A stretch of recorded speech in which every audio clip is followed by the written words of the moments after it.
you a little bit about the Birdcage Theatre.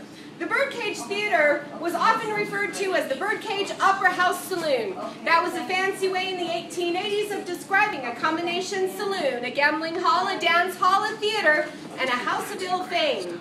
For 9 years, they operated 24 hours a day, never closing their doors. During this period, there were 16 recorded gun and knife fights in this building. 26 men and 1 woman lost their lives right here. They left behind 140 bullet holes to let us know how wild it really was. I'd like to take a moment, point out just a few that are right out here. Right down here in the vertical post of the bar. That large hole was made by a .45 caliber. The lead slug still remains in the front of the bar today. Now, based on where that came from, we're pretty sure it came from the street. So you know what we call that one, right? That would be a tombstone ride-by. In the ceiling above the bar, about halfway between the light and the ceiling fan fixtures, there's a much smaller hole up there made by a .32. Across the room over here in the human fly showbill frame. One dance? About 18 inches from the bottom left corner of the frame, that was a ricochet from a .45.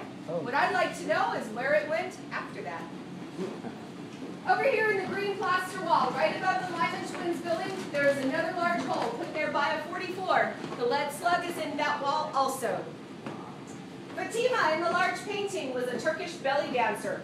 Her American stage debut was on the stage here in 1881. In 1882, she went on a European tour. She was much more well-known after that when she changed her stage name and became known as Little Egypt. Before going to Europe, she spent some time in San Francisco. While she was there, she had this 9-foot portrait commissioned and sent as a gift to the Birdcage. But the Cowboys, Soldiers, and Miners, they only ever used her for target practice. She has 6 patch bullet holes throughout her canvas, a knife slash just below her knee. If you take an even closer look, you'll notice 2 navels. Well, we figured one of those drunken cowboys shooting at her, he didn't like where the artist painted her belly button.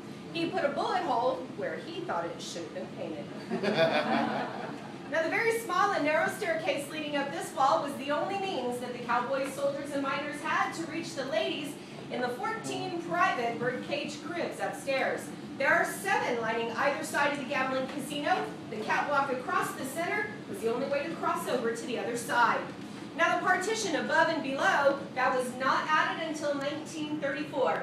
Otherwise, 130 years ago, we'd be looking through the gambling casino from right out here. Now, incidentally, before you leave today, I encourage you to lean over and take a look at the glass here. You will notice that these stairs on the very bottom leading upstairs are hardly touched at all, but the others on the top are worn down to approximately the thickness of a 25-cent piece. We figured they skipped the bottom ones altogether because they were in such a hurry to get upstairs. Right. Now, at the end of the bar over here, coming through, the end of the bar here is a rope-operated dumbwaiter. Now, this was used by the bartender to send drinks upstairs to the ladies and their gentlemen customers. You see, the average price to spend an evening with a lady here at the Birdcage was anywhere from $25 upstairs to $40 downstairs. To give you an idea of just how much money they were actually spending in here, that would be $750 to $1,200 in today's money. That price included 1 lady, 1 evening, and 1 bottle of whiskey for that $25. They sent that right on up the dumbwaiter. Wow. Our bar and back bar are also original. The bar was brought here from Pittsburgh, Pennsylvania. They'd originally intended to put the bar on the railroad to bring it out here to Tombstone. The railroad refused to insure any of the mirrors, so the bar was put on a boat. It was shipped all the way around the Horn of South America. No Panama Canal back then. It was ported into Guaymas, Mexico. Wagon trained the rest of the way. The entire journey took 6 months. The bar arrived completely intact, including the mirrors. These are all still the original mirrors. The bar has been right here in this spot, complete with our bartender over there, since 1881.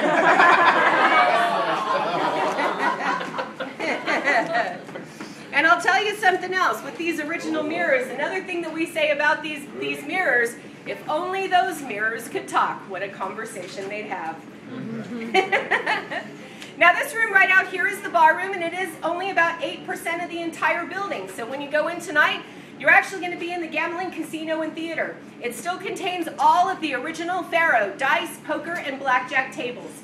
The stage curtains, the draperies, the lighting fixtures, even the original hand-painted wallpaper still hangs on the walls inside. Doc Holliday did deal faro here from time to time. That faro table still sits on the gambling casino floor. Right next to that, in the orchestra pit, stands the original grand piano that was used for all of the shows and performances on our stage. We were part of the vaudeville circuit. We had all of the great entertainers of that time performing right here. Great entertainers such as Eddie Foy Sr., Lotta Crabtree, Lily Langtree, and Lillian Russell, to name just a few. Now up on the backstage, in addition to photographs of some of the performers who played here, we also house Tombstone's most valuable antique and a ghost hunter's dream, the Black Maria. This is the horse-drawn hearse that was in service in Tombstone between 1881 and 1917. It took all but 6 bodies to Boot Hill during the time that Boot Hill was operational. Well, there were only 8 of these made. Ours is believed to be the last one in existence today. The original purchase price of $8,000 would have been worth almost $250,000 today. It is trimmed in 24-karat gold and sterling silver fixtures. It is believed to be the first vehicle, one of the first vehicles ever to have curved glass, and it is worth just shy of $2 million today. From there, you're going to take the old backstage stairs downstairs into 5 completely furnished rooms in the basement.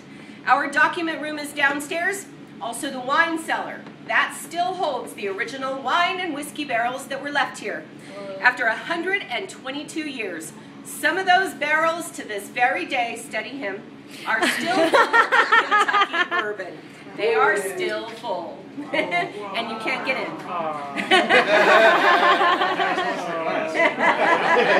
You want to know if the tasting is included, right?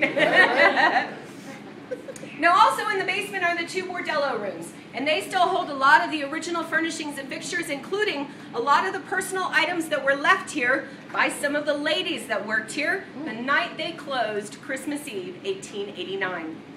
Lastly, in the basement is the poker room, where the longest running and most high-dollar poker game in the West took place. The buy-in to get into this high-roller game at that time was $1,000. Today, that would be roughly $30,000 to $40,000 just to sit at the table. They played this game around the clock, 24 hours a day. That poker game lasted for 8 years, 5 months, and 3 days, non-stop.